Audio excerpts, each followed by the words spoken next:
আজকে আমি তোমাদের দেখাবো একটার সঙ্গে একটা ক্লে মিশিয়ে কী কালার তৈরি হয় এবং সবার শেষে দেখাবো সবকটা ক্লে মিশিয়ে কী কালার তৈরি হয়। চলো, তো বন্ধুরা আমাদের ক্লেগুলো তৈরি হয়ে গেছে। তো এবার একটার সঙ্গে একটা মিশিয়ে দেখবো কী কালার তৈরি হয়। চলো, তো এবার এই দুটো কালার, কালো আর সাদা, এর সঙ্গে আরেকটা অ্যাড করে দিই, এই কালারটা অ্যাড করে দিই। তো বন্ধুরা দেখো, এটা পিচ কালার তৈরি হয়েছে।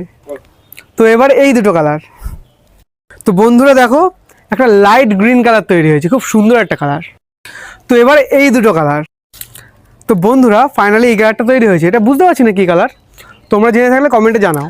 তো এবার ফাইনালি এই লাল কালারটা আর এই নীল কালারটা মিক্স করি এবং দেখি কী কালার তৈরি হয়। তো বন্ধুরা ফাইনালি এই কালারটা তৈরি হয়েছে। তো চলো এবার পালা হচ্ছে সবকটা কালার একসঙ্গে মিশাই এবং দেখি কী কালার তৈরি হয়।